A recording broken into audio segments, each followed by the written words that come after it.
All right, hello and welcome to Sketchbook Audio. I'm your host, Ryan Sketch, here with a really interesting episode of Sketchbook Audio visually. Last weekend, well, just the past couple days, I was at the Chicago Auto Show in, of course, Chicago, Illinois, and there were a lot of cool things to see. Chicago has just become a far better version of what the Detroit Auto Show should be, and Detroit just isn't there. It's not pulling in the crowds that it used to. It's not showing off the way it used to. And Chicago has just stepped up and said, hey, we're over here. Not too far away. Come on over. We'll take good care of you. And they have. They put on a great show, even just for the media and the press, where at times it's pretty slow. It's pretty empty, so to speak. But shortly after we left, the crowds just came in droves, and it was really exciting. So stay tuned, because we're going to talk about that and have a good time here at Sketchbook Audio. All right, folks, we are back. Thank you for tuning in. First and foremost, I wanted to just say thank you to all of my listeners and now viewers. This has been an interesting journey over the past, 4 years now.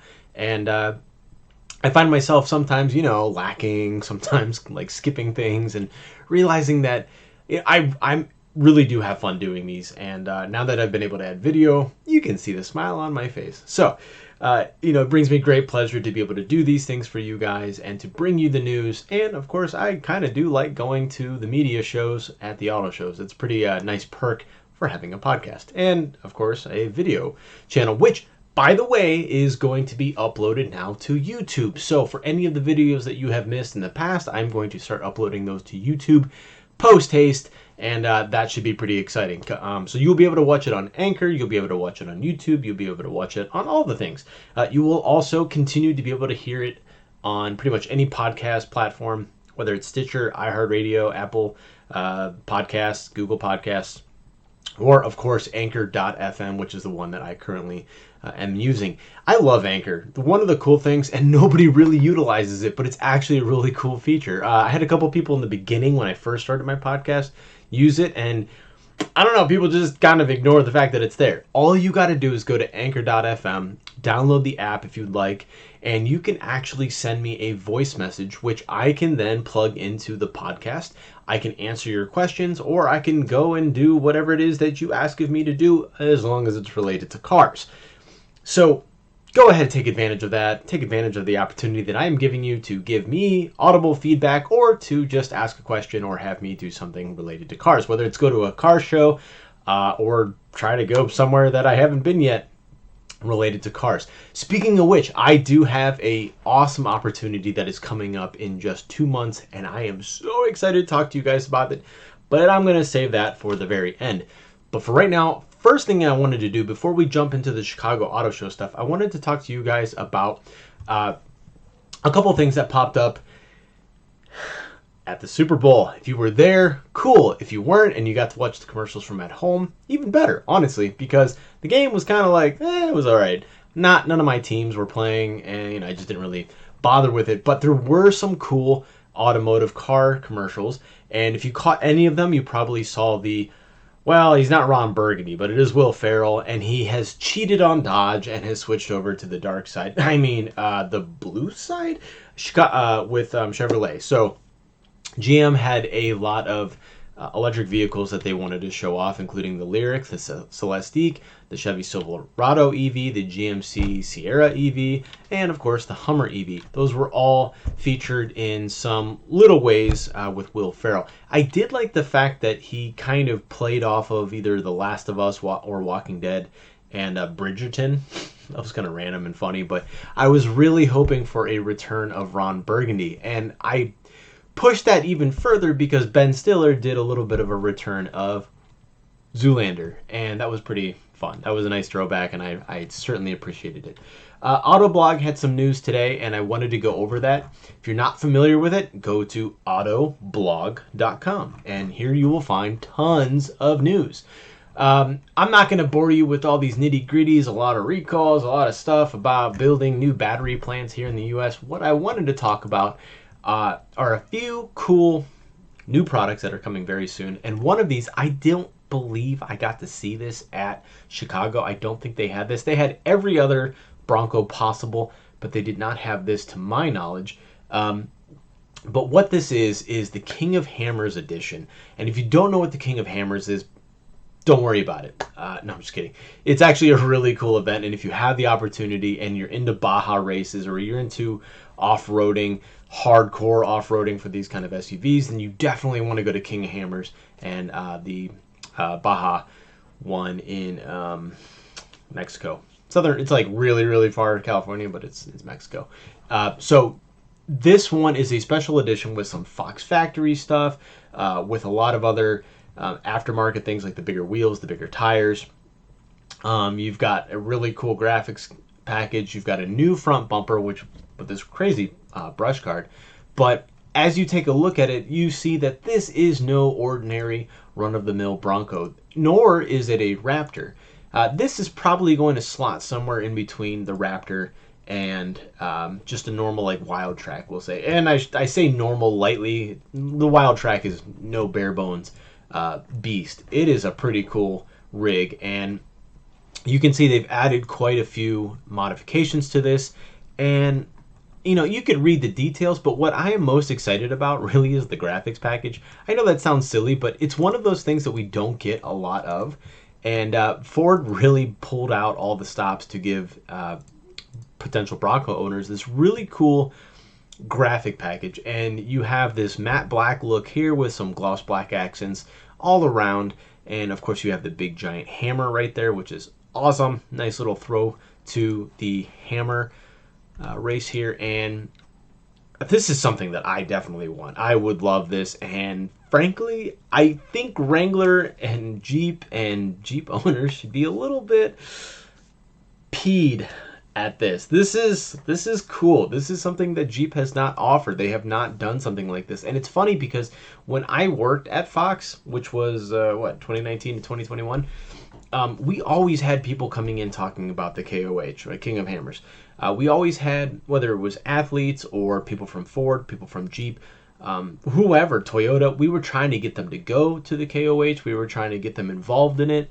And, we were always taking vehicles out there to see what they could do. But nobody really stepped up to say, hey, let's do a King of Hammers package. I think that would be freaking awesome. And it is. Look at this thing. This thing is just wild and cool, and I love it, and I can't wait to see one of these things in person. That's one of the things I wanted to talk about. The next thing is this one. I'm a little bit curious about this because I don't really remember Volkswagen saying anything about showing off another new electric car, but lo and behold, here it is, and I don't know what this thing is. I'm thinking this is a pathway, and these are headlights, and it's guiding in a very direct way. I don't exactly know. Oh, there's a video. Let's watch the video together. Oh, I ruined it. Let's go back. Okay, so we got some water. We got some wheels. Got some camouflage for prototype. Makes sense. This looks like a night drive. Sure, yep, definitely a night drive. Ooh, I like the light graphic. It goes across the whole front. And then you see a car driving down this path with an illuminated Volkswagen logo. Frankly, this feels something like maybe a competitor to the Fisker Ocean. Maybe, who knows? I don't know for certain. But what we have here in America right now as far as electric Volkswagens go is the ID4. Not that it's a bad car, it's a very good car. In fact, actually, if you watch later in this podcast, you will see my review of the ID4. I like it. I think it's a great car. But like a lot of owners, I'm not an owner, but like a lot of people who have seen it or have used it or own one, there's a couple little issues with it, and we'll talk about that later, but I don't know what Volkswagen this is. We're certainly not getting the ID3, which is the tiny little hatchback that's kind of like the Golf. And I don't think this is a very large vehicle, possibly larger than the ID4. It would make sense for the United States to have more larger SUVs that are electric, so who knows? But that should be shown very soon. Now, I did like that it says sound on, because when you turn up the volume, all you hear are ambient noises. You hear the water, you hear the wheels a little bit, you know, the tire on the gravel or the snow, and that's not a lot. I think what they're trying to go for is, oh, it's an electric car. That's all you should be hearing is nature and everything around you. So pretty cool. I'm all for it. Can't wait to see what it is, and hopefully I will have a way of reviewing it for you guys. All right, on to the next one. Now this one I'm going to talk in more detail about later, but in case you didn't know, Ram has showed off, which is kind of weird, what their exact Ram Rev, their electric vehicle, is going to look like, and this is it. Now if it looks familiar, that's because it is. Everything from like here is all new, and everything from here back is what we currently have. Not a bad thing, it's just surprising because, and I'll show you this later, what we saw at the Chicago Auto Show, what we saw at CES was not this. Something similar in regards to the front end, but certainly not this. There was a lot of stuff missing, and maybe there's a good reason why. But we'll talk about that shortly. The last thing I wanted to show you guys was this. This is funny. If you saw this at the football game last night, then you already know. If you haven't seen it, well, we're going to watch it real quick because it's pretty funny. Buying an electric vehicle but worried that it could leave you unsatisfied? Then you could be one of many Americans concerned about premature electrification. What? Symptoms may include fearing you might not be able to last as long as you'd like. There was plenty of charge before. Sometimes it goes away. A lot of times. I've been working a lot. Being unsure if you'll have enough power to handle your payload. I don't know if I got the power for this baby. I'm adventurous. I like to go all the way. I don't want to All have the to way. question if we're even going to make it. It's a concern. Lacking the confidence about getting and being able to keep a charge. Having to stop every time we got really excited, that wouldn't work for me. Stop. Start. Stop. Start. If PE, premature electrification, is something you're worried about, go to ramrev.com and find out if the Ram 1500 Rev... Okay, before we go on too far, I'm laughing quite a bit because I think that's just a really funny commercial. Well done, Ram. The one thing I wanted you guys to notice, I'm going to move my camera here. This is very similar to the current gen's interior, but The Ram... there's clearly some new features. For one, you have a new screen. It's not quite different from the current one, but there's some other stuff going on, like this, for instance. The hydrographic is a little bit different. Almost looks like a camouflage or something else going on there. It's not the carbon fiber-esque look. And over here, there is a screen. That's pretty awesome. And if you look even further, the dash screen, the infotainment screen, talks a lot about the electric performance or whatever's going on in regards to the battery and the charge. But over here is the entertainment stuff. So, you know, definitely a page out of the Wagoneer and the Grand Cherokee book. But it'll be interesting to see how this plays out for Ram. There's a lot you could do and a lot that could be done with a vehicle like this and this, not just from a luxury standpoint, but also possibly from an off-roading standpoint or a business standpoint, or you know, just worrying about the payload in the back. The person who's the passenger can do all the nitty-gritty stuff and manage whatever's happening behind the truck or in its bed, while the driver maintains a focus on the road and possibly the charge situation and whatever's going on there. So will be pretty cool to talk about that and the concept version and do a little contrast in regards to that. But let's move on to my Chicago Auto Show trip. And you're not going to see me much here anymore. I'm going to put myself real tiny in a corner here. I know nobody puts baby in corner. I just totally moved that. That's not what I wanted to do. Nobody puts baby in corner except me. And we are going to have a little fun watching some videos. So stay tuned because I had a lot to talk about. I had a lot of cars I wanted to review, and I think it'll be a good time. So stay tuned.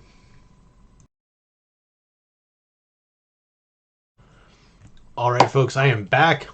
your host Ryan Sketch here at Sketchbook Audio visually. Uh, I apologize for my glasses being as dark as they are and you can't see my eyes and it's kind of creepy. They are the transition lenses. So I went outside and it was bright outside. Very nice. So it'll take a couple seconds here for these to warm up, I guess. But I'm going to go ahead and kind of run through these videos. I'll stop here and there to maybe make a comment. But yeah, just enjoy the video.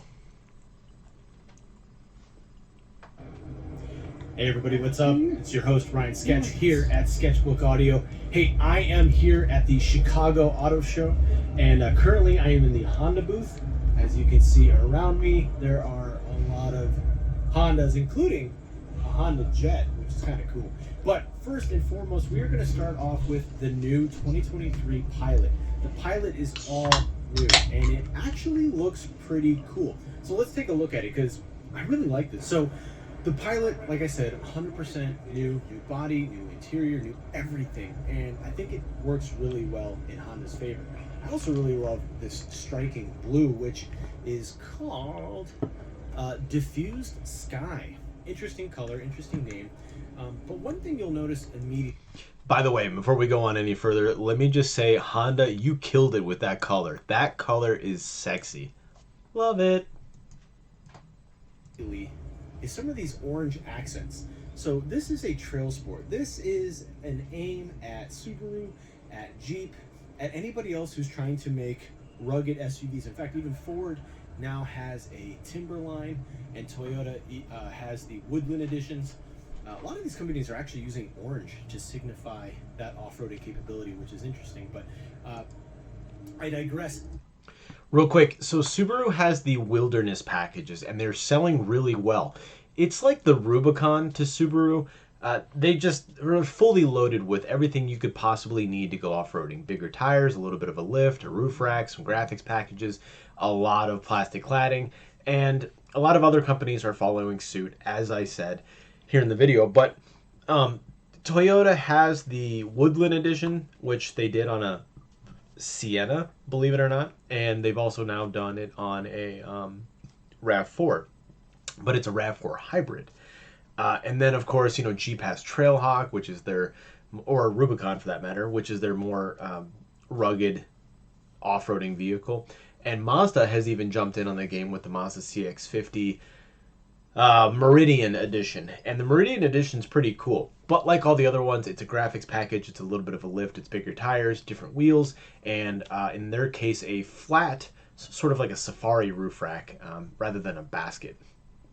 As I said, all new, and there's not a lot that carries over in design-wise from the previous vehicle. And that's okay, because I thought the other one was a little bit too boxy. It just didn't fit the personality of being as well. It was utilitarian, right? A lot of space, very square, tons of cargo volume. But this one really sets itself apart by adding a lot of nice gloss black accents, the Trail Sport badge in the orange, Honda's corporate grille, which, in this case works really well. It's very big, it's very bold. These honeycombs are massive, which allow for a lot of air. Real quick, from a design perspective, as you look at this grille, and if you take a step back a little bit, I show it off a little bit better. This is really showcasing a wider vehicle, and a lot of vehicles are doing this now to really push, corner to corner lighting, incorporate the grille, and just make the vehicle look a lot wider than it actually is. I don't know what the numbers are for Honda on this Pilot compared to the previous one, but if you look at least in the length, I'm pretty sure this new one is definitely longer than the previous generation, and that's a good thing. It'll help it play well with the Jeep Grand Cherokee L, the Ford Explorer, and a few other vehicles that are quite larger. But overall, I like the fact that it looks very dark and very sinister. You have a lot of other dark accents. There's an interesting mix between black plastic and then gloss black plastic. But overall, they've really nailed that width design feature. I'm just not so sure I love the look of this because, and it's not just the look, I mean the shape, the graphic. A lot of other vehicles are doing this. Hyundai's done it. Ford did it even with the Edge. So it's not really unique. There's nothing really new going on here. It's just, it looks good. And it certainly looks better than previous generation pilots. So these honeycombs are massive, which allow for a lot of airflow. But I've always thought it was interesting that this shape has been used by a lot of automakers, for better or for worse, but Honda did a really good job with this one. And you even get, a nice hood graphic that Mazda. Real quick on this hood graphic, though, that is the smallest Soul patch I have ever seen. In fact, my Kia Soul had a bigger one than that. And we're not measuring here, but let's just be honest, that is tiny. This is a large vehicle, and that is a tiny, tiny patch. If you have no idea what that decal is for, it's matte black for a reason. It is there to reduce glare when off-roading. It's in the right place. It's just super small. That looks like it was pulled right off of the Jeep, not Compass, Renegade. It's really small. Also, I thought it was pretty interesting that they decided to go with a goldish bronze side stripe here with this black line.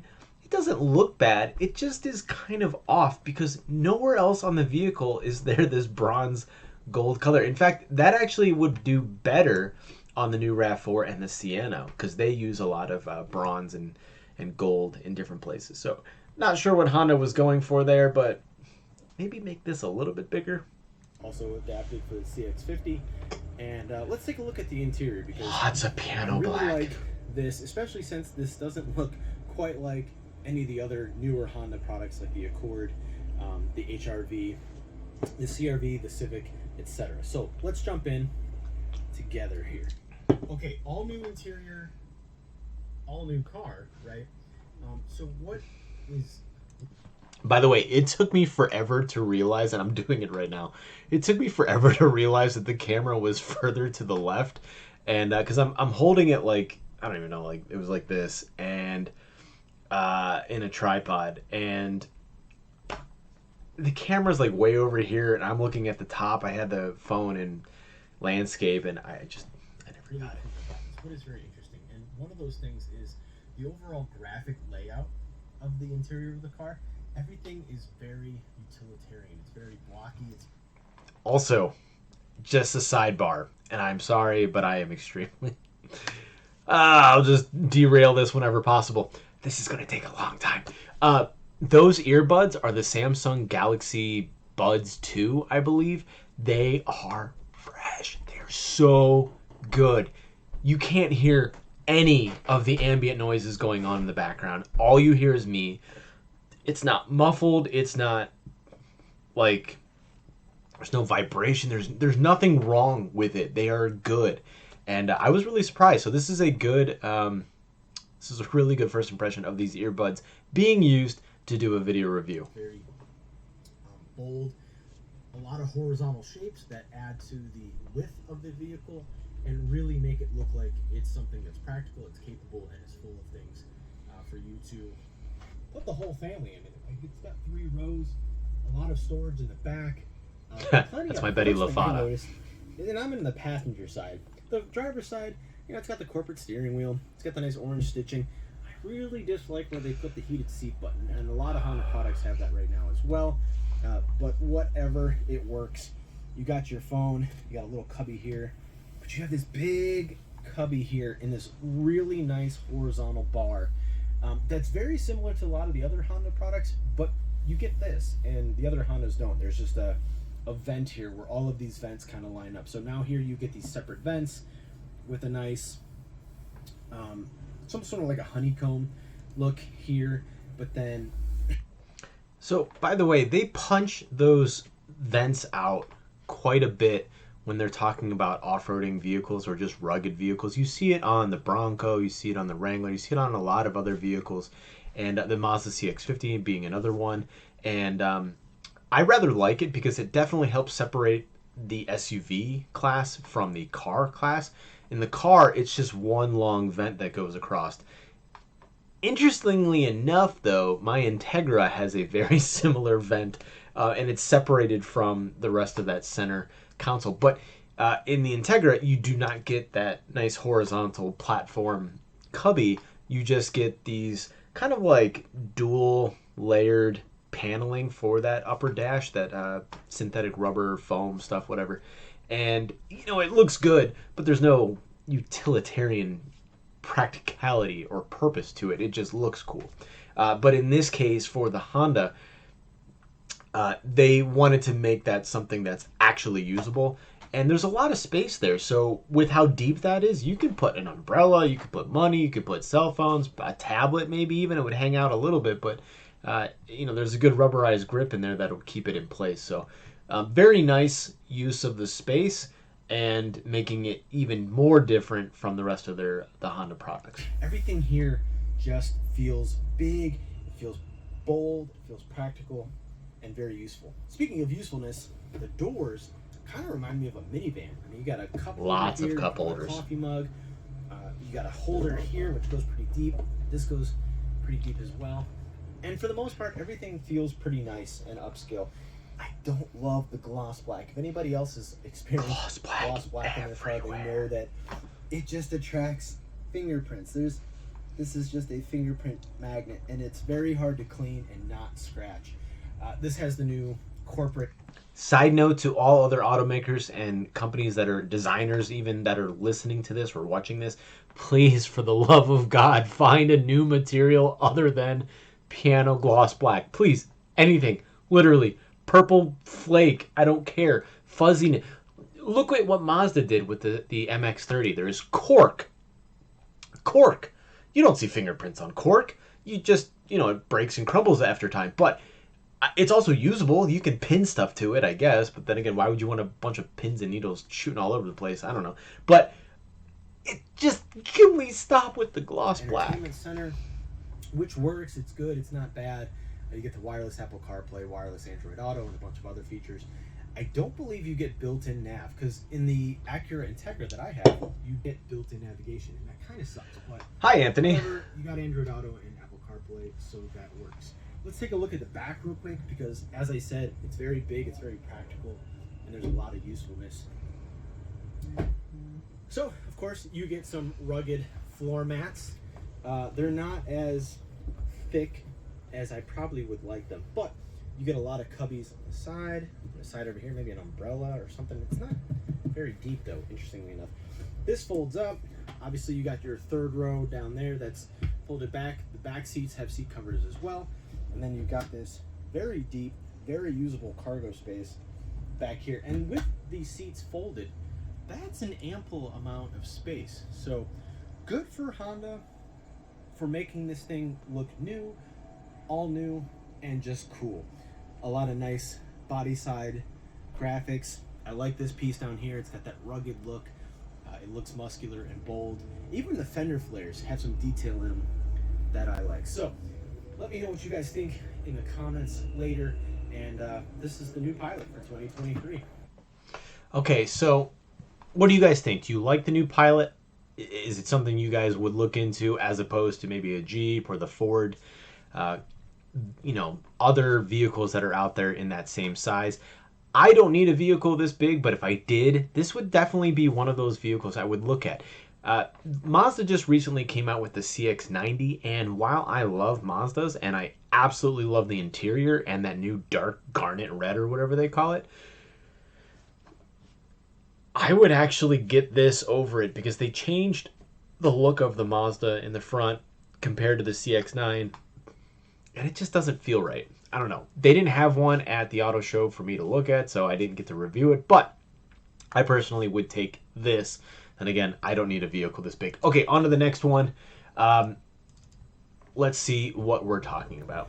Okay, so the next car we're going to take a look at is another Honda product, but I happen to absolutely love this one, and it makes me geek out so much because there are so many details to this car that are just standout, knockout design cues, and it's still the Honda booth, so I don't know. It's the bigger brother to my Acura Integra. So this is the TLX 2023 Acura Integra Type S, but this is I'm sorry, not Integra. This is the TLX Type Whoops. S. So this has everything, and it's hand built in Ohio, like a lot of the other PMC, which I forget what that stands for. But anyways, This is just a beautiful car. So you take your TLX, you amp it up to 11, and this is what you get. And I would even say it amps it up to 12. You got a nice body kit with the gloss black accents. You've got the... For anybody wondering, yes, those wheels do in fact fit on an Integra, and I believe they are the same wheels that are on the NSX. You're gonna have to get a little bit pushed up a little bit, I think. But gosh, damn, was this car beautiful. The first thing I wanted to notice, and I don't really talk about it too much in the video, is the fact that those headlights are so punched out. They are so three-dimensional and kind of floating. I love that. It looked so good. On top of that, you've got a lot of, yes, it's kind of a gloss black, but it's actually, I believe, carbon fiber on the bottom of the side skirts, as well as in the rear here on this rear diffuser, which is insanely big and well developed. It looks great. You've got massive quad exhaust tips that are gloss black or like a dark gray. You've got the PMC spoiler. It's sort of a ducktail. I believe it's also carbon fiber. The door handles are gloss black. The pillars are all blacked out. It just looks great. And this is a similar color to what we saw on that Pilot. It's just a little bit darker. So it's like a mix between Apex Blue and that blue that we saw before, which I don't remember the name of it. It was still pretty beautiful. But Acura really knocked it out of the park here. One thing I will tell you, though, that was very disappointing to see in this car because of how expensive it was, which, by the way, was like $62,000.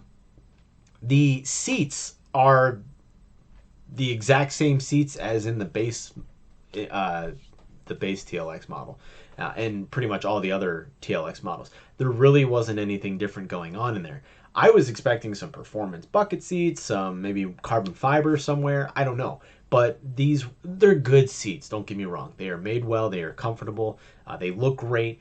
They just were, not like Type S type seats. So if I were to change anything on this car, that would have been it. All right, let's keep talking about it. Massive wheels that I think are straight off of the NSX, which happens to be right there. That NSX was gorgeous matte. Bronze color, quad exhaust, a huge diffuser, punched out fender flares, this new lower fascia. The taillights I really like because they stick out. They're very three-dimensional. And you can see the depth that these things go, and it's pretty cool. Even the inside of this taillight has some depth, and that's nice. The trunk button's here, which is kind of cool. You don't see that too often. And carbon fiber lower diffuser, quad exhaust with black tips, carbon fiber ducktail. I believe the badge was also carbon fiber. What else we got? The interior, definitely a step up as well. Lots of carbon fiber. You got this blue. It's leather, but it almost looks and feels like Alcantara. It's just not. Gorgeous interior. Not too much different from... Before I move on, one thing that you'll notice that I really wish was in the Integra is the traditional analog gauges.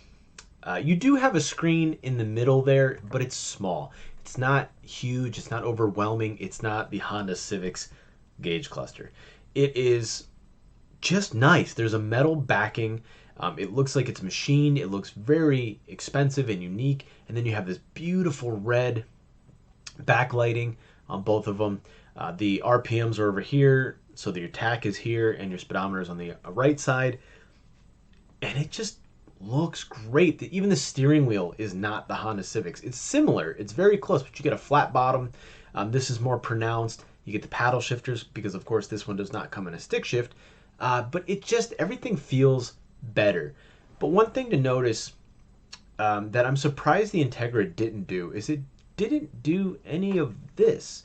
This has sort of a dual cockpit feel, and most of it is not angled or geared towards the driver as much as a performance vehicle might. But it still feels very techy, very luxurious, and it looks great.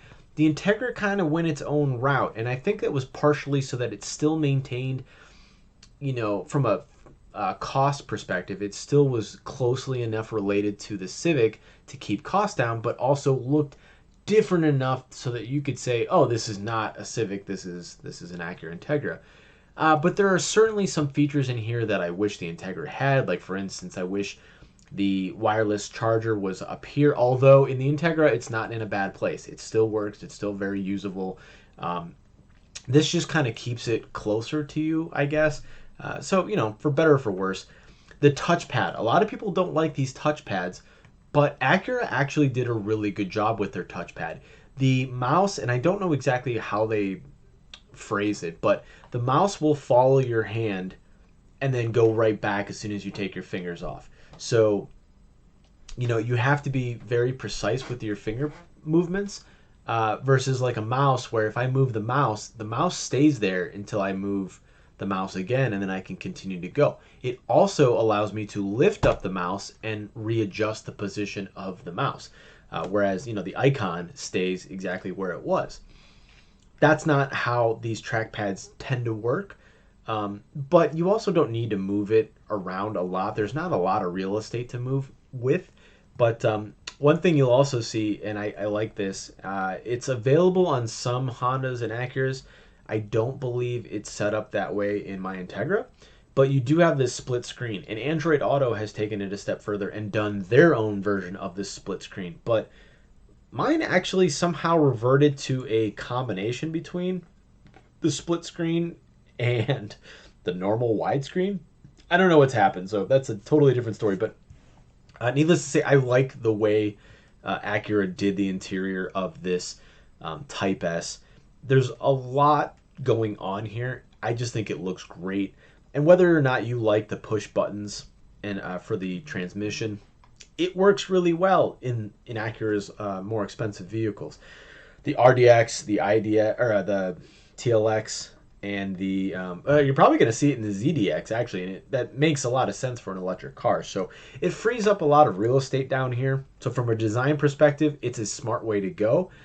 I just think that they set these buttons up a lot better than some other automakers have, like Lincoln did up on the next to the infotainment system. Didn't work out so well, didn't look so great, and it was confusing. They have since changed that. They are now like little toggle switches at the bottom, but GMC also had theirs at the bottom, and it could get a little bit confusing, but it's really hard to confuse Acura's buttons for anything else like audio related, because those audio buttons are down here, or actually, you know what, the screen is not touchscreen, so you do everything with the trackpad or this little dial which you push to turn the audio system on and off and change the volume, and I think it moves side to side, up and down, and then I think that's a seek button. I couldn't remember, but wireless charger here, illuminated cup holders, and the palm wrist support here, which feels really nice.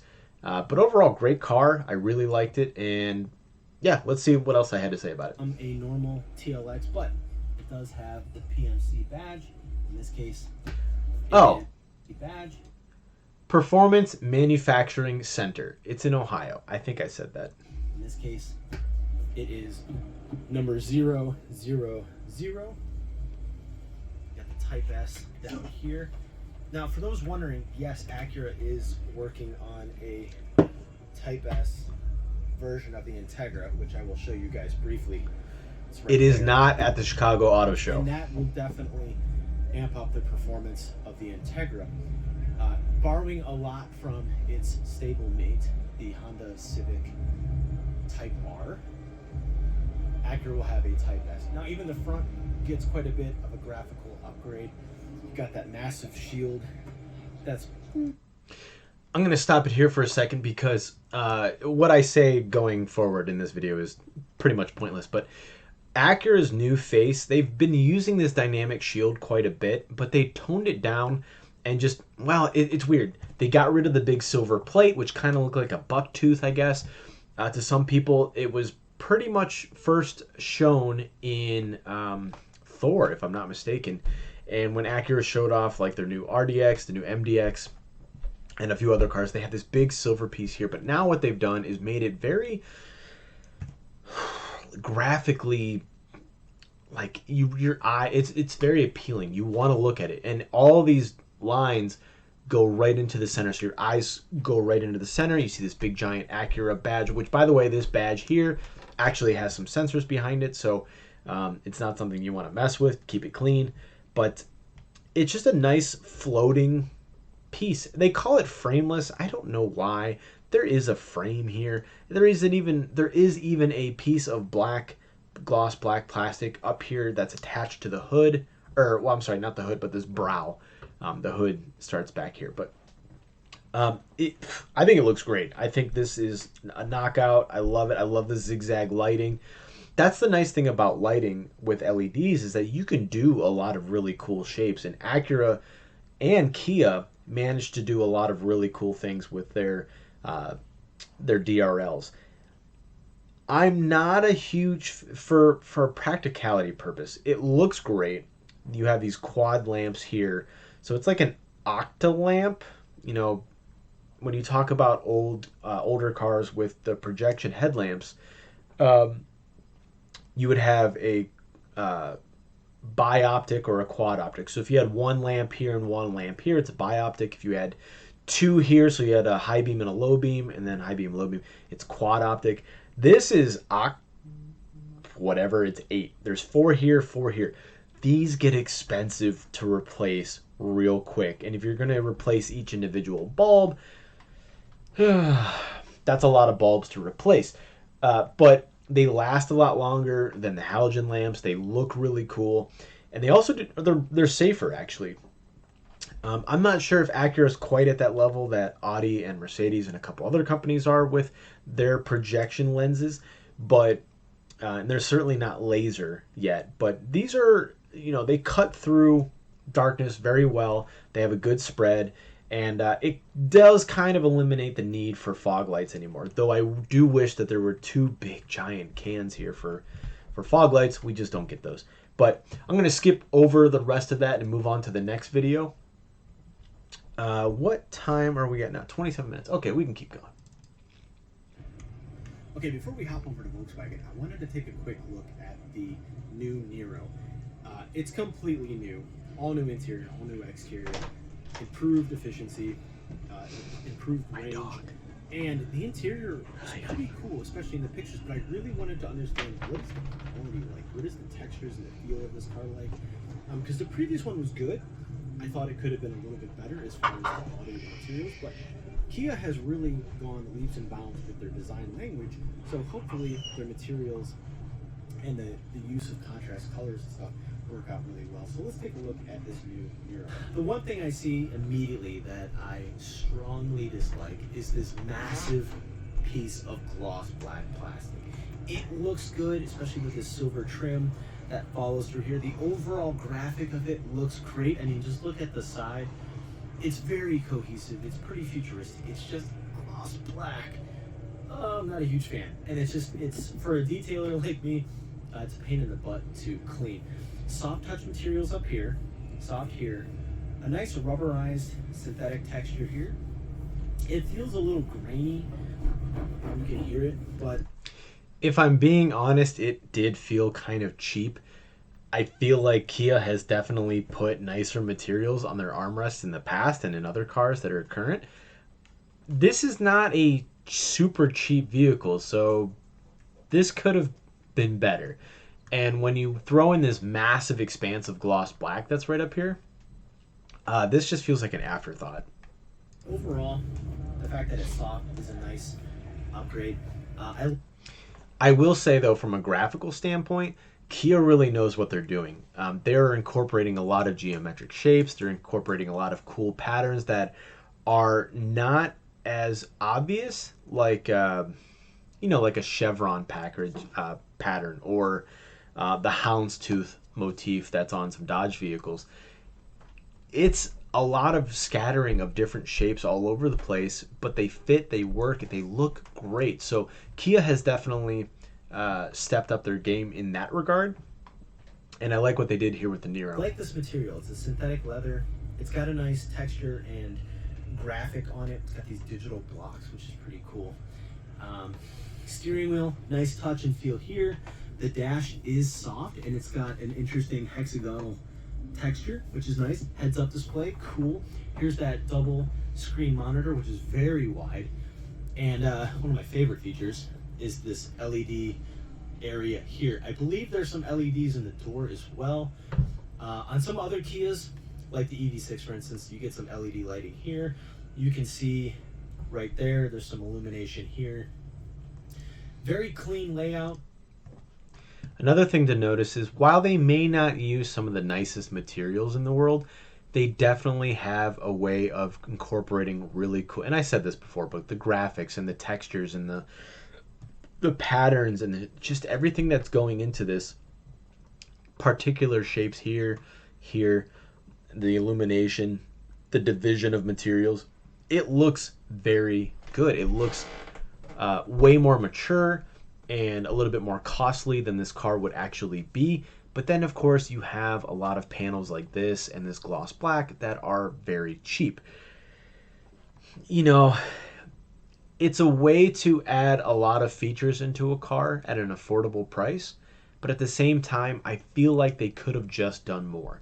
The EV6 does a much better job of this shape and the use of materials here as opposed to the gloss black. But I guess if you're looking for an affordable EV or a plug-in hybrid or just an affordable, efficient vehicle that's like a hatchback slash crossover, this is a good route to go if you can get over this. Now, there are ways to easily do a vinyl wrap over this. Not a bad way to go. You're just going to have to deal with the buttons, individual buttons being the gloss black, while everything else is whatever color or texture you choose it to be. You know, you win some, you lose some. Very electric, very technical looking. I like it, but it's gloss black. Not your friend when it comes to cleaning cars. Also, this is really cool. So from an engineering and a design standpoint, from a product design standpoint, this is cool. Check this out. So if you want to incorporate more space here for, I don't know, like a small tablet or a purse or whatever, all you do is push these in. They hide. If you didn't catch that, I pushed it the wrong way first. And then I remembered, oh wait, yeah, they go inwards. It away. Now you can put a bigger cup, you can put more stuff in there. This lifts up. There's even a little door that comes off here. That was so cool. Very well thought out product layout. But check this out. You push this button, boosh, Whoosh! boosh. They pop right back Boosh. out. It's quiet, it's nice. You don't see that in a lot of cars, and that's pretty cool.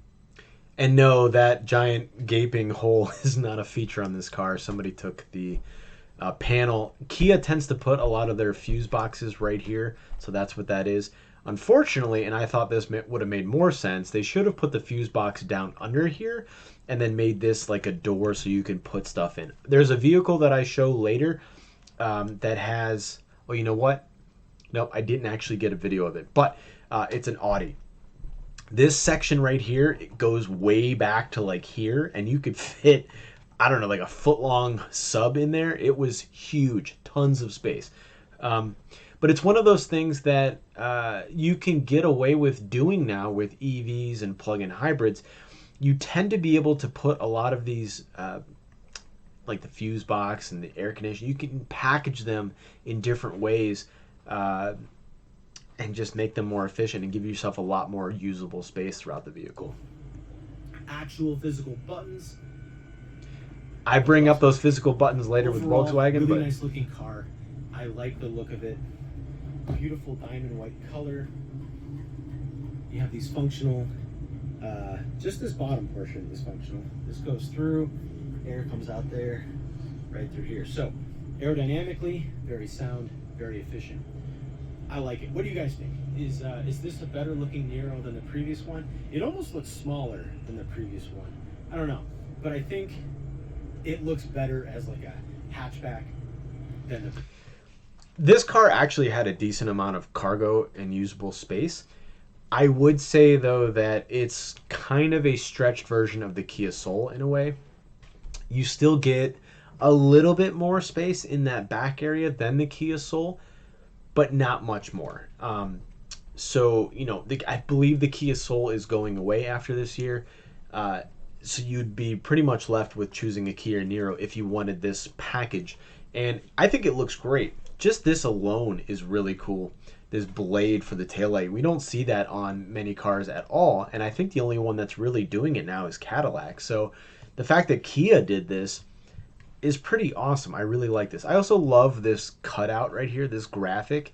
If you were to have just drawn this on a flat plane, it would look really cool. And you know, when you actually see it in the flesh, in the sheet metal, it's very dynamic. It's very interesting to look at, and it's very clean. You know, there's not a lot going on in here. There's just this beautiful shape, and I really liked it. I really appreciated it on this car. Previous generation did, and this single tone, monotone versus the two-tone.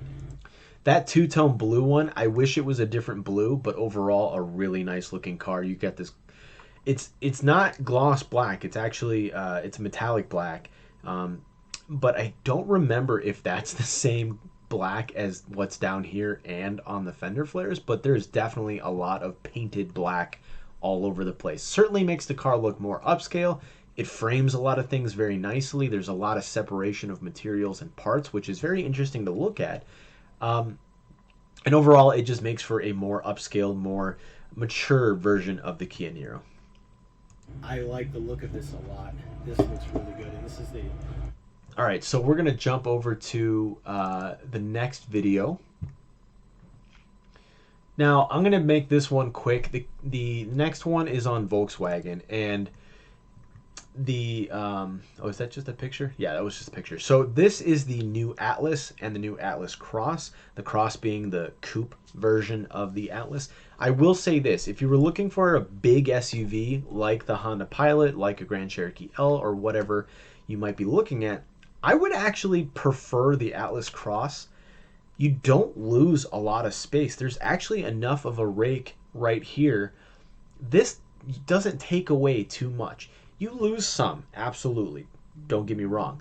But overall, you're going to want the Atlas Cross Sport. It just, or Cross, the Atlas, whatever. You're going to want the blue one. Take the blue pill, not the red pill. But you'll see some things that I talk about that I thought were really cool about this car. Certainly improved in a lot of ways.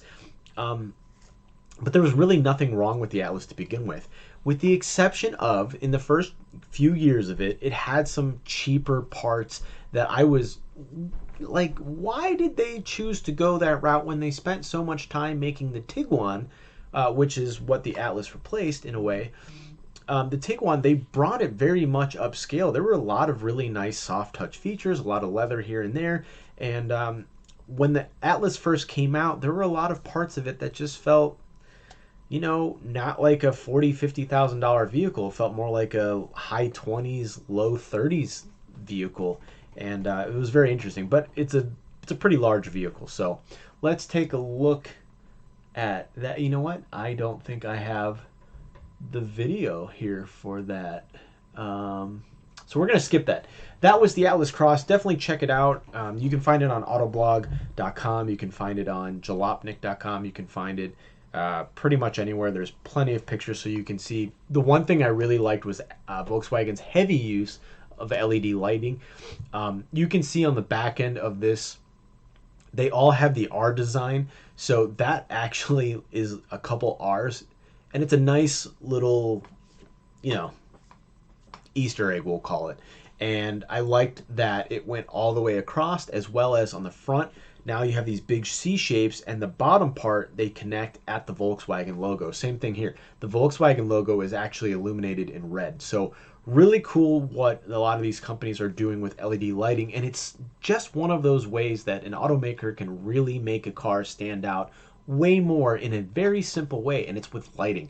And we're going to see a little bit more of that on the Dodge Hornet that I reviewed. But let's take a look at the next vehicle, which is the Ram REV. One quick thing to notice, though, is that the seats and the center console...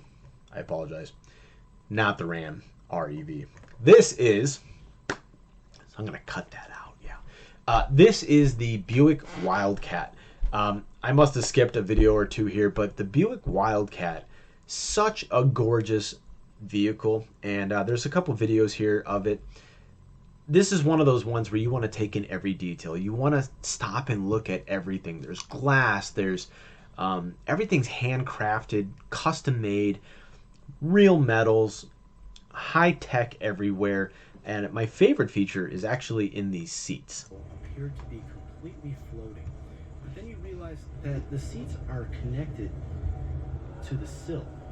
And then the rear seats are connected to each other, as well as that center armrest, which is connected to the very back of the car. Pretty cool detail. Good job, Buick. So this is one of those vehicles that borrows a lot from architecture.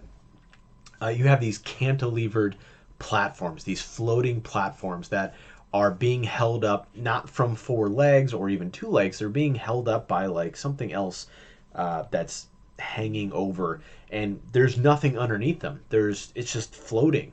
But it's, in this case, it's imagine this being the sill or the kick plate, and then there's this little arm that's floating, and the seat sits on top of that.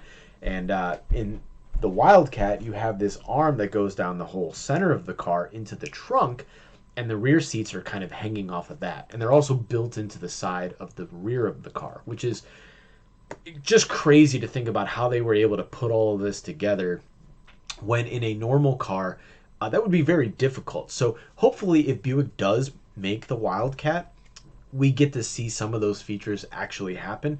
I'm sure there's some safety regulations that make that almost impossible, but I feel like as long as you put a rail at the bottom and legs at the bottom so that it bolts to the floor, you could probably get away with doing something like this. And in a low volume car, very expensive one, you could definitely do, I'd say 90% of all of this stuff. You would just have to reinforce it in some other ways that you probably wouldn't even see anyways. Okay, so what else do we have? I don't remember what this one is. I'm going to skip that, and I'm going to go to... Okay, we have a very special and very cool car here, and part of the reason I say that is because I actually got to work on this car a little bit, and I wasn't allowed to talk about it for quite some time, but cat's out of the bag now, and I can say whatever I want. So, at the brand new Corvette E-Ray. Yes, originally that was kind of a... people were hinting at it, never really official, but it actually was going to be called E-Ray. It's not a meme or a joke. It's official, and it looks great. Coming in the same color as that Trax, which is interesting because you would think that more as an outdoorsy color, but it kind of makes sense. Why? Because it is partially electric. This is a hybrid. It still maintains the Corvette's V8, which has like 496 horsepower. Pretty awesome if you're into power and all that. And you keep the exhaust. You get the loud noise that a Corvette is known for. But more importantly, you get electric efficiency, and you get a boost in power, like over 190 extra horsepower because of that electric motor. And what is also really cool is it's the first all-wheel drive Corvette. Yes, that is correct. There is an electric motor driving that front axle and the gas. All right, before I go on too much further with this car, let's just stop and take a moment to really fall in love with the Corvette because it is just gorgeous. Chevy and the designers that have been working in that studio vigorously to get this thing to the market just killed it. It's a home run. It looks great. It doesn't look like the $50,000-$60,000 that they were originally aiming for. It certainly looks like a $100,000 plus vehicle, even in its base form. Now, this one does tip the scales way above $100,000, but hey, it's over 655 combined horsepower. It's all-wheel drive. It's basically a Z06 with a hybrid powertrain. There's a lot of tech going into this car, so it, of course, is going to be expensive. But even in its cheaper base forms, it still looks amazing. I mean, there are so many beautiful lines, and I'll talk about this momentarily in this video, but there's a lot going on here that is to be appreciated that even some of the exotic automakers don't really get into. They try to keep it a little bit cleaner, or they get crazy with vents, or they spend a lot of time just on the carbon fiber, and I don't know. It's so beautiful and cool to look at in person. So I talk about that stuff right about here, I think. I really like this car. I actually, truth be told, only knew about this car. The only thing that I worked on were some of the electrical components on the inside of the car, mainly the window switches, the window regulators, and all that fun stuff. No big deal, right? But I was super excited to talk. If you're trying to figure out what I'm talking about, I worked at GM for a little bit over a year, and this was one of the cars that I had parts for, but didn't do too much. I just happened to know about it for the past couple of years. Talk about this car when I had the opportunity back then, but I never could. I never would, you know? NDA. Can't talk about it. Non-disclosure agreement. So, I can talk about it now. I can tell you what I know. I can tell you what's on that sheet. And I can tell you it is cool. I love this car. General Motors and the design team, including some friends of mine that I went to school with at CCS, did a phenomenal job on this car. There's so much sculptural and texture to this car. A lot of line work going down here, and it's not super busy. You've got this beautiful sculpted form where the headlights inset, but it's also sitting out quite a bit. It's a nice bug eye shape that's very sharp and reptilian. I love these sharp lines down the hood, which was also on the C7 as well. These lines, if you follow these lines back, I mean, that line at the nose of the hood goes all the way around the belt line, the base of the greenhouse, and then follows up here and then wraps around those covers on the back, the seat covers. That's one thing that I really love about good automotive design, is that you are able to follow a lot of these lines and wrap around from one side to the other, and it's a very cohesive design. With Corvettes, there's a lot of lines, but they all make sense. They all bring out a lot of muscularness to this vehicle, and it's so sculptural. It's hard to believe, honestly, that this car starts out at $60,000. Not this particular one, as this is the E-Ray, but a base Stingray still has all of this sculpturalness to it. It doesn't have this, if I'm not mistaken. This is a little bit more on the Z06 E-Ray side, but you still get all of this, and that's hard to beat for that price. So, With a roll bar, if you will, and the line work just continues. I mean, this line dives down into the shoulder, disappears that line. There's a lot going on, but it's very cohesive. It's very sexy. It's not overstyled like some cars have been in the past. This just works. And I think a lot of people approve of what Chevy has done with a mid-engine, the first of its kind mid-engine Corvette. all right, so I'm going to stop this one there. I love it. I think it's a phenomenal car, and a lot of automakers could probably take a page out of General Motors' book for this. Remember, this is a mass-produced supercar, and they've managed to keep the price down pretty low. A base Ferrari is probably in the high $100,000. Same thing with Aston Martin. Even a Viper ended out at like $89,000 to high $120,000. So, and arguably, I think the Corvette, the new Corvette, the C8, looks better than the last gen Viper. They're very different cars. One's still a GT. It's got a front engine, a really pushed back cab, two-seater Corvette, two-seater, but now it's a mid-engine. And the previous generation Corvette was very similar to the Viper, but very different vehicle now. And I don't know.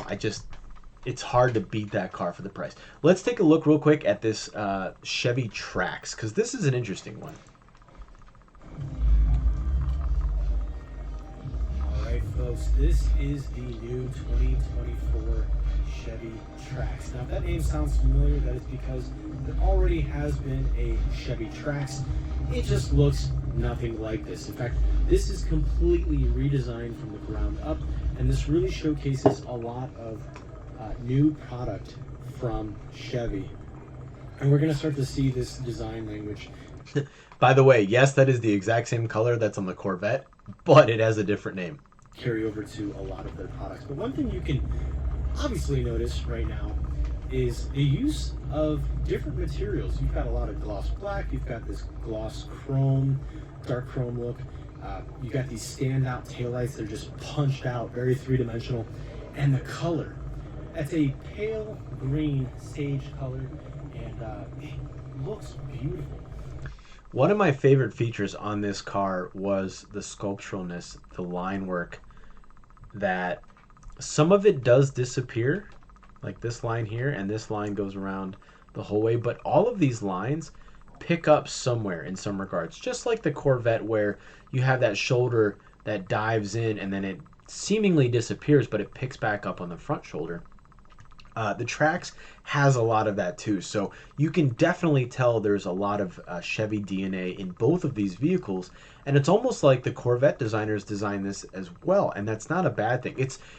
It's not like the reverse, like the Chevy Trax person designed the Corvette, and you know the previous Chevy Trax was kind of boring, and the Corvette then should have been kind of boring too, right? No, it was more the reverse, whereas this exotic, this really well crafted sports car, supercar, that team was challenged with designing a new Chevy Trax that was cool, that was good looking, that looked like it was capable, fun to drive, and also had some spirit to it. This is supposed to be, I believe, the active. Yep, this is the active model, as you can see right there. So this is meant to be kind of like a Trailhawk for Jeep. So just look at this line right here.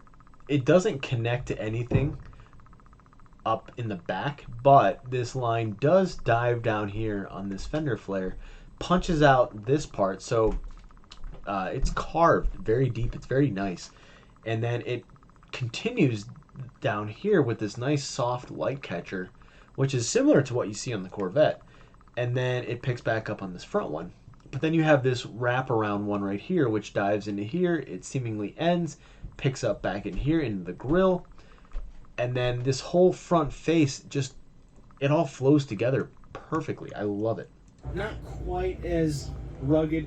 You can already see, I mean, with the tires, they're pretty street, they're pretty conservative in that regards. But this is definitely supposed to be kind of like the Trailblazer Active, which I don't see one directly near me. But it's supposed to get you more places than just the base model. But right off the bat, you can see that this car stands out very well. The only thing that I've been curious about with this car is this is bigger, a lot bigger than the current Trax. In fact, it looks a lot longer than the current Trax, which is a little bit more boxy, a little bit more stand-up, as this is a more aggressive, sporty stance. I'm going to cut it there for right now. The point I'm trying to get across is I was surprised that the Chevy Trax turned into this. The previous boxy, bubbly looking Chevy Trax turned into this. This is bigger than the Trailblazer. Now the Trailblazer had in history always been just a little bit smaller, I believe, than the Blazer, and was more street friendly, I guess. And then they turned the Trailblazer into an SS power horse with a supercharged V8, basically right out of a Corvette. So kind of curious that the Trailblazer ended up becoming what it is currently. Not a bad car, just an interesting transition when we lost the Blazer and the Trailblazer at one point. I actually expect this to be the Trailblazer, and then the current Trailblazer actually be the Trax. That would make more sense. That would have been a more natural progression. So not sure what Chevy was thinking there, but it doesn't really matter. At the end of the day, this is a very nice looking vehicle, and I'm excited to see what this thing drives like in the very near future. So we're going to stop that video here and then move on to the next one, which I believe is this one. Another GM product. All right, ladies and gentlemen, this is the all-new GMC Canyon AT4 and the AT4X. X stands for a little bit more extreme than this one, but I'm going to stop myself right there because I'm an idiot and I noticed this pretty quickly into this video. I just kept rolling with it. This is the Canyon. The red one was actually a Sierra.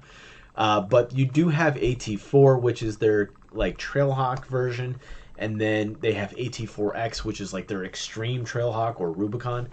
it just takes it to the next level by adding a lot of stuff from AEV, American Expedition Vehicles. So you get a bigger lift, you get bigger, beefier tires, different wheels, more rugged interior, stamped steel front and rear bumpers, integrated tow hooks, as well as fog lights.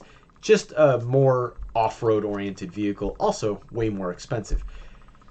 Long story short, on the new Canyon and on the Chevy Colorado, its sibling, is that they did a great job. They redesigned them from the ground up. They look gorgeous on the exterior, and then on the interior, they certainly incorporated a lot of nicer materials and just a better design. I'll get into the interior here. The one thing I want to note, though, is that GMC definitely takes the business and the luxury end this time around. The previous generation, they felt the same on the interior. I wasn't, you would never convince me to spend the extra money on the GMC variant when I could just get the Chevy version for a few grand less. Actually, quite a few grand less. There was nothing special about the GMC. In this case now, the GMC Canyon is way nicer material-wise than the Chevy. The Chevy and the Canyon still have similar interiors. It's just you can tell immediately which one has the nicer materials and which one, cost more. But I'm going to skip the exterior here and just jump into the interior because this is where this thing really shines. There's the red one over there as well, but this one's easier to get into, and I just wanted to glance over this. GMC and Chevy realized that their interiors on the previous models weren't up to snuff, and they needed to enhance them dramatically. They needed to bring them into the 21st century. They needed to just make them look like nothing else that's on the road. And before I go any further, the two things that I absolutely loved about this was this panel right here, this orangish tan camel colored panel that also meets into the armrest and shows up on the seats a little bit. And then these toggle switches. I love toggle switches. I don't know about you, but I think they make a lot of sense in a off-road or a rugged vehicle or utilitarian vehicle. Ram is doing it now. Ford's doing it. A lot of other companies are using more toggle switches, and they're easier to use. They look cooler. You can put a really nice texture on them to elevate them into a very classy look. But GMC just went above and beyond in a lot of their materials and the overall design to make this thing look way better and way more rich than its Colorado counterpart.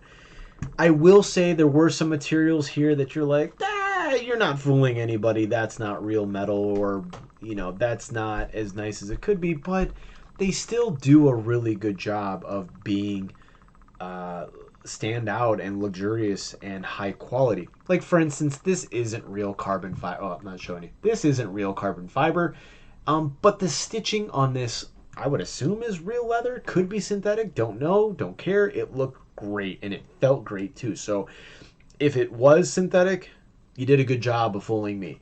Obviously, the shift boot, probably not real leather, but it doesn't matter because everything else on this car felt really nice. And there's just a lot of design features, like this little winglet, the stitching, the texture on the seat. These, they could have done just like a simple stitch straight down the middle like a lot of other cars have done, but they put these nice bands down the side, and I don't know why, but it looks cool, it looks great, and it feels nice. It feels luxurious. GMC especially needed an interior that... So I'm going to skim through this. You can see the texture on the seat is a lot nicer. It's got these zigzag patterns to it, or diagonal lines rather than just straight across. They almost look like tire treads, which lends again to that ruggedness of the vehicle. But also, and what I was trying to point out here is there's the charcoal top layer, and then inside that is like an orange camel color. So everything is very cohesive. And everything felt nice, with the exception of that I'm touching right now, but it doesn't need to feel super high-end. Again, it's a truck, and it needs to be easy to clean. It needs to be hold up to, some rough and tumbling, even though a lot of people who own these trucks don't actually use them as trucks. They just drive them around to look nice. But I was very happy with the materials, the touch and feel of everything, and just the initial look at everything looked and felt great. There's my buddy Anthony getting in and touching all the things because that's what he does. And one other thing you'll notice in this car is there's not a lot of gloss black. That screen doesn't count. The screen is, glass. So that makes sense. You're not going to get away from having that being touch. But one thing that really stood out to me in this, and a lot of other cars are doing it as well, but was this button. This physical, tangible, felt really nice, felt industrious, felt handcrafted. It's knurled metal. This is plastic trim, yeah, but everything else felt really nice. I love the fact that this screen is staggered from this screen, whereas Kia has one big giant screen, GMC and the Chevy one, there's two separate screens. And I know a lot of people don't like having this floating screen. It just looks like it's a tablet that was tacked on. I don't get that. I get that it's more architectural, it's more handcrafted rather than just putting a TV in the center of the dash and calling it a day. This allows you to have some interesting shapes and forms. Look at this one. This one actually butts up to this plastic piece and it's got a chunk cut out of it. Not something you can do with one of those head units that's just stuck in the center of the IP. So good job, General Motors, for reworking the interior of this vehicle. Even the whole touch system was great. I loved this feature. There's a setting where you can change all of the lights, not just from like a dial or a button on the side of the car, on the side of the steering wheel. If you had auxiliary lights on the roof or wherever, you can pick zones and areas where you want to change the lighting at any given time, whether you're driving or while you're just parked or off-roading. So it makes for a much more convenient and integrated and user-friendly way to manage your lights. But overall, gorgeous design. I like how punchy and boxy it is. That face really helps again to show the width of this vehicle. The hood is super sculptural, which was surprising on a compact GMC truck. We've actually seen these wheels on a lot of GMCs, but these look different. They look nicer, and I like that they're deep dish in a way. The lighting right here, I mean, off, DRLs, headlights, and then I think he turns them amber here in a second. Oh, he didn't turn. So these do turn. Oh, yeah, here you go. So that's the turn signal or your hazards. It's amber. It's that whole shape. And I like the fact that it's separated. You have one here and one here, and it looks continuous, but it's separated. And the texture in the grille is nuts. I love this. Yes, it's plastic, but it's very architectural. It's very structural. It's very industrious, and definitely lends to that business class that GMC is always going for. And then I go back and I make up for my mistake in calling this a Canyon. This is a Sierra. The only thing I'm going to talk about here, because they have very similar interiors, obviously this being quite nicer, is the fact that this is AEV infused. This is an AEV stamped steel bumper with integrated tow hooks. They're not just hooks that are dangling somewhere. I wish they were a separate color. It would have been nice to see them in this bronze color, but the texture on this grille, the graphic itself is very nice. It's very business. It's very bold. There's the AEV stamp. You can put fog lights in there. You can pop that out and put different fog lights. There are other fog lights down here. So some people do like amber ones here and then fog lights here that are just LED or HID. Just so much going on with this truck, and I really liked it. So that's the end of that one. I'm going to jump over to, I don't even know what the next vehicle is, but this is the last video here that I'll show you guys, besides the Ram. All right, folks, we're back, and we are in the Stellantis booth. So Stellantis for the United States is simply Chrysler, Jeep, Dodge, Ram, and Fiat, and Alfa Romeo, and Maserati, the Italian brands. The holy trinity, if you will. We do not get Peugeot, Renault, well, Renault's Nissan, but Peugeot, Citroen, any of those other cool cars. That's Opel okay. was the What other we one do I was get, looking though, for. is a Hulk. I mean, a Hornet. Yeah, the Dodge Hornet, and that is this right here, which is kind of a clone of the Tonale, but So real quick before I go on, this was a Hornet GT Plus, and it had the blackout package as well as the track package. So the blackout package gets you the gloss black window and bezel surround, the greenhouse surround, the black mirrors, a black badge front and rear, and then you get the bigger, I believe, 20-inch wheels that are gloss black, as well as the Brembo 4-piston brakes in the front with the Dodge logo. It doesn't say Brembo. You also get a few other things, like a different two-stage suspension, which you can control on the inside of the car. There's Alcantara seats with like a red perforation and red stitching. A few other things that you wouldn't get on a normal GT Plus, but overall, I ordered an Acapulco Gold one, which I just found out was in production, so it should be built already by now. I found that out on Friday. Was a very nice, actually, no, I found it out, I did find it out Friday. Found it out Friday. While I was looking at this Hornet, I got an email that said, your car is in production. So that was pretty cool. Usually once it hits that production mark, it only takes 24 hours for it to get from body and white to the final line. Sometimes a little bit longer, who knows. But I'm excited for that. This was in the gray, and the GLH in the background is 8-ball. So take a look at this car. It's just a little bit better, and we're going to take a quick look. I've already done some videos of the Hornet from Speed Week when they revealed the car in the first place, but let's just take a quick glance at the material quality of this car, because some people are concerned that this falls in the category of cheap and rental, and I highly disagree. First and foremost, you've got soft material up here. It doesn't give too much, but I don't think it really needs to. Then you've got a nice soft material here, and the feel is more like, they call it shark skin, but it's a synthetic leather, and it's more like neoprene, so water resistant. And by the way, if you're wondering what my hand is doing over here, it's petting my dog. She probably heard her bark, but she came in here to say hello and more importantly, beg for my attention. So very durable. You've got some nice, it's kind of hard to see, but there is a texture to this material. And it's a nice gray, plus you get the silver metal trim, which also carries over here on the steering wheel and in the center console. This doesn't move at all. The buttons, the screen, everything feels very solid and durable. And I like the feel and look of everything. In fact, I actually liked it so much, I ordered one, and it should be built here very soon. So, looking at this, I feel very confident that people... So I don't know if you saw that, but I actually just noticed this, and it's kind of cool, though I wonder from a longevity standpoint how well it's going to hold up, or if somebody's going to be the first to break this.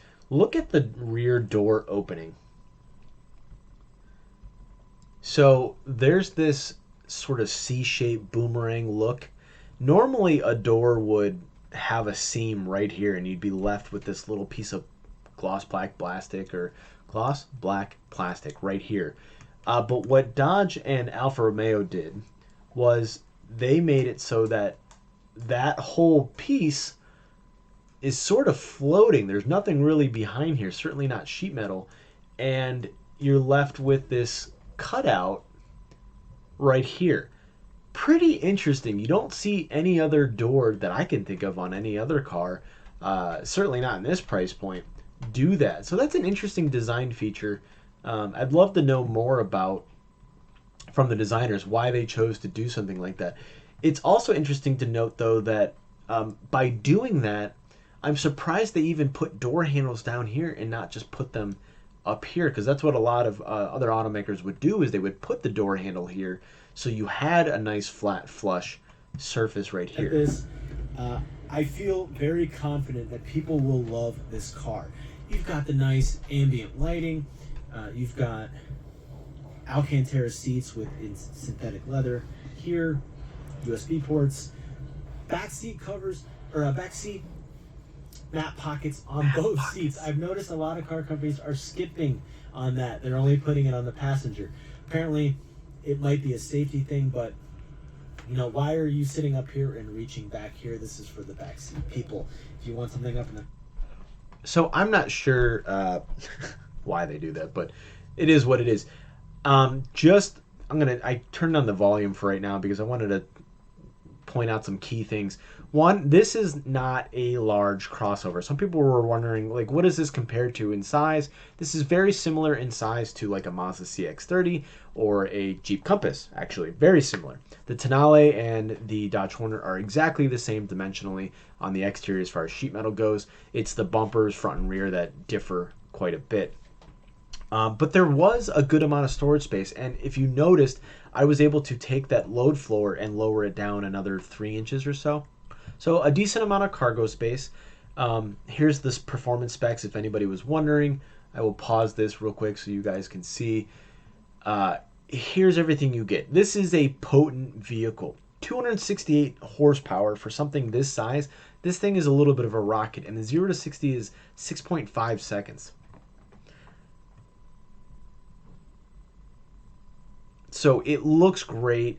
It's a cool, fun vehicle, regardless of the fact that it's almost an exact clone of the Tonale. That should be looked as a good thing. If this sells well enough, I guarantee you the next generation will look a little bit different than the Tonale. But so far already, the pre-orders and the people ordering them now, they're up there. They're very high. A lot of people want this car. And I am very excited to see these things on the road. I'm also excited to get mine here within the next month. But I don't know. What do you guys think? Are you guys as excited for this Hornet as I am, or could you care less? I think a lot of people are going to be very surprised and very happy with not only the performance, but also the quality of the materials and just the quality of the build itself. So that's the Dodge Hornet. Let's see where else I go with this. I walk over to the GLH. GLH goes like hell. This is concept right now, but I guarantee you we're going to get these wheels. We're going to get the striping. We're going to get everything that's on this GLH. You can see it's lowered quite a bit, almost 1.5 inches, almost 2 inches. So there's a lot to love about this car, and I'm pretty sure we're going to get this here as soon as this car actually starts hitting dealerships. I love these wheels. Let me just flat out say I think those are some of the coolest wheels that you can get on a car, let alone a car in this price point. A lot of other Dodge vehicles that were here. There was the Black Ghost, or the Ghost Challenger, which was a nod to another Challenger from back in the day in the 69, 71 time frame. It's actually from Detroit, and I think that car actually is going up on auction soon too. There's the King Daytona right here.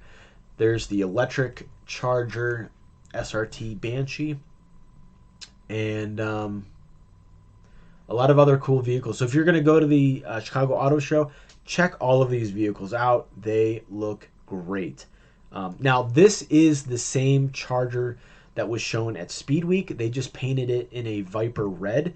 I don't know the exact name of it, but it is the same red that they used on Viper. It's a very, very beautiful color. A lot of red and metallic flake going on in there. It's an expensive paint job. So, love what they did with this car. I think people are going to be very surprised and very happy with it for those who actually go ahead and buy this car. And especially do the performance upgrades. So, here's the King Daytona in the flesh, and great looking car. You can see it's a wide body Hellcat, and it's just a beautiful, beautiful car, and super expensive too, because it's going to be one of the last calls. There's very limited production, and it's going to be hard to get a hold of one. So on to the next video, and this will be the last one. Let me see which one we go to. I think this is the Ram. Yeah, so this is the rest of whatever Stellantis and FCA had to show. You'll see a lot of Jeeps here. A lot of these Jeeps were custom ones that they showed at the Easter Safari, and then you get like the Alfa Romeos, a couple of Fiats, which was interesting. Yes, Fiat does still make cars for the United States, but it's just the Fiat 500X. You can get it in the Trekking, you can get it in this Yacht Club one, and they had a Giulia and a Stelvio Quadrifoglio. Apparently, my video of the Ram never got saved. Here's the Ford Mustang Mach-E GT. I talk about the Ford Dark Horse, which, by the way, those are carbon fiber wheels. Pretty cool. The one thing I didn't like about this car, this specific one, the Dark Horse, is how there's a lot going on in this front. And it's just this front. From this piece right here to here to here, there's so much going on, and it just doesn't feel like classic Mustang as much. These are kind of like those RTR lights, but now they're snorkels and intakes. But everything from their back is gorgeous. I love this side skirt. I love the sculptural details in here. There's a lot of cuts. There's a lot of... And there's nice juxtaposition, too. There's a lot of hard lines, but there's a lot of soft curvature here as well. Beautiful car. And when you see this thing from the side, it's really something to behold. The silhouette and the profile of this thing is gorgeous. It feels and looks way better than a Mustang should, I guess, in the sense that it looks more expensive. Now, this is the Dark Horse, so yes, this one is way more expensive than the other ones, but interesting badge. I would have called this the Nightmare, not the Dark Horse, but whatever. Check it out at the Ford booth. There's also some Broncos you can go and ride and have fun in. The people who are driving you along in the Broncos, definitely talk to them, engage with them, because they're really cool and they actually know quite a bit more about the Bronco than just the script that they are given. There's some actual Bronco owners, and they love to talk about all the features in the Bronco. I actually, after driving in one, I kind of became a Bronco-lever or a believer, and I kind of want one now. I really want a two-door with all the toggle switches and the stuff and the things, you know, just everything, but they're so expensive. All right, so I apparently do not have, what I do have is video of these puppies, and these puppies were just so cute. So the one thing I want to say about these puppies is that you can adopt them. You can go to the Chicago Auto Show, and if you're going to be there for a couple days, or if you're able to come back within 3 days, you can adopt one of these gorgeous puppies. These German Shepherds came from a litter of 8, and these Black Labs came from a litter of, I think there's like 5 or 6, and they were all there. So if you love puppies, you can come and adopt one. And these are in the Subaru booth, which there is one video I will show you here from Subaru, because this details the new Crosstrek. I was so excited to see this vehicle. In fact, this was probably the one vehicle I actually came to see, but I got motion sickness standing on that floor. It's super cool, and it looks great when it's just sort of a stagnant image. Yes, the water is running. That's really cool, but wait until this floor starts to move. You might throw up. I'm just saying. So like right now, the floor is moving. I almost threw up like 3 times. It was so disorienting. Like I couldn't. I actually freaked out. I thought the car was moving. I'm embarrassed to say that, but truth be told, that is what happened. Now this is the sport model, so this is like right below the top of the line one.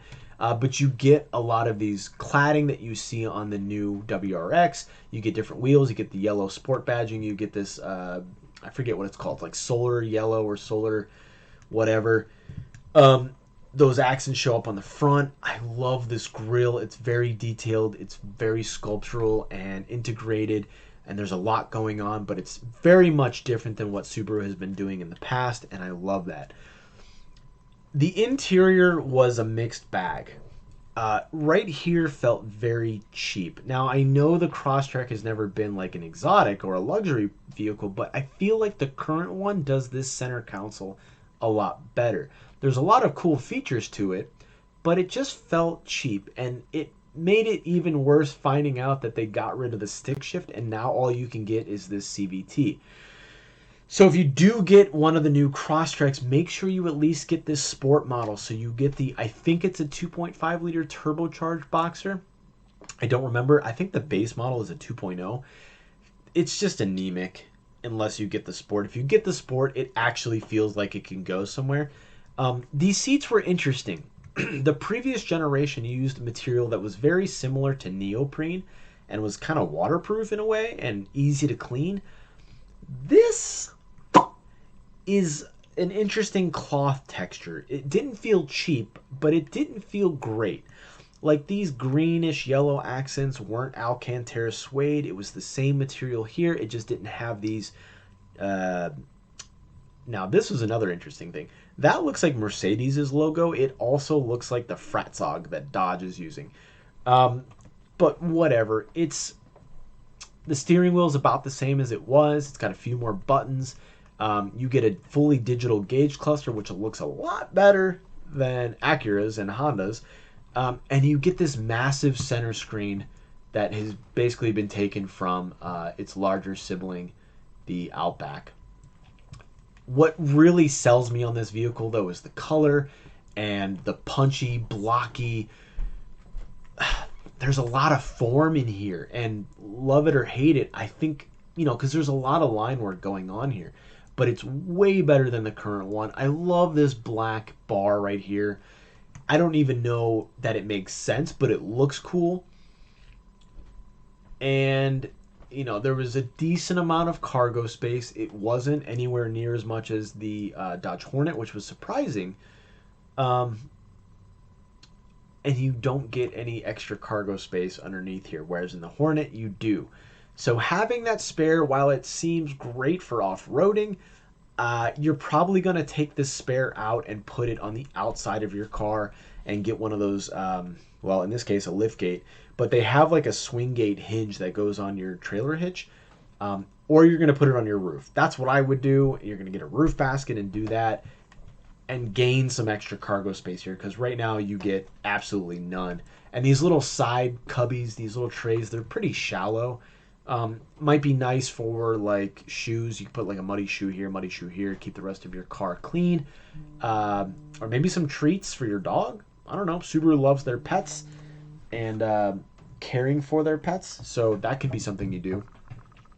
But if they do make a hybrid version of this, rest assured you're going to lose even more cargo space back here like you do in the current one. And that's just something you're going to have to live with. But from the exterior also, look how much punchy these fenders are. It's like they took an STI or a WRX and just threw a hatch on here and made it like what it used to be, a punchy wagon, but then they lifted it. The previous generation was pretty smooth going down the side. Now they've added these big punchy fender flares and it looks capable now. Not that the other ones in the previous gen and the current gen aren't capable, it's just this is even better. And you get the same seats in the back, decent amount of leg room in the back. Unfortunately, these rear seats did not recline, they just fold flat, giving you a bit more cargo space in the rear. You get some USB-C ports back there, but overall, I was a little disappointed in whatever was going on here. I think the current one does it a little bit better, but I will say it's nice to have this touchscreen up here that's so much bigger. I don't believe it was working, but what I can tell you is it's like the RAM touchscreen where it's split in a way. You can do like climate control stuff down here and all your media stuff up here. I don't know how Android Auto and Apple CarPlay are going to pan out here, but I think you get the entire real estate. And I know that the new Android Auto is now scalable, so it will adapt to this cleanly and easily. But, there's a lot of nice cubbies here. There's a little cubby here for maybe a garage door opener or your cell phone. There's a wall or like a cigarette outlet here, which normally it's here. This would have been better having a wall outlet. You get your heated seats on little toggles, which is pretty common for Subaru. That's what they've been doing. You get a wireless phone charger here, some more USB ports there. And they kept this overall design, which is nice. I'm glad that they did. There's sort of like that faux carbon fiber here, and it goes into the doors. But Still, I think this was delivered better in the current generation than in this one. Not bad overall. I think you get more bang for your buck. I heard that the prices aren't going up that much at all. So if you're in the mood for a Crosstrek, try to get a Sport if you can, because this thing is pretty cool. All right, that's all I got for today. Thank you guys for tuning in. What a long episode. Hopefully it's worth it. Make sure you scrub through whatever you want so you can find exactly all the cool things that you were hoping to see at the Chicago Auto Show. I'm going to try and tack on a few more pictures at the end of this, so stay tuned. And you can see some of my highlights of the auto show from just a photograph standpoint. I really enjoyed a lot of the vehicles. I couldn't show them all here. I really wanted to spend some time on the core vehicles that were both new and also really exciting going forward in the year 2023. So, also, I'm sorry I didn't get a video of the Ram. I think what ended up happening was my photographer was the one taking the video. So once I get the videos and pictures from him, I will be sure to post those. And if you're in Chicago, again, make sure you go to the Subaru booth. You can donate. You can just throw cash donations into their little donation boxes. Or you can donate or adopt a dog right then and there. Do it. These puppies are just, look at it. He's just got his tongue eye. I love this dog. I love my dog too. She's so cute, but I kind of want another puppy. I almost took both of these home because I refused to separate siblings, and then they told me that they had 8, so I was going to separate a quarter of them, so I didn't. But anyways, thank you guys for tuning in. Remember, sketch, or draw, do something, learn a new talent, work on something you've never done before or something that you're trying to learn more. Just enhance yourself, enhance your, it's for you. It makes you more marketable, but also you learn something new, and life is really all about learning and being good to one another. So I'll finish with that. Be good to one another. Love your neighbor.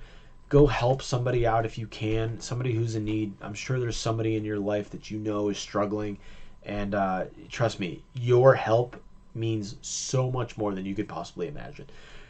Stay tuned for next show because I am going to Vegas, and I know I mentioned I would talk about that.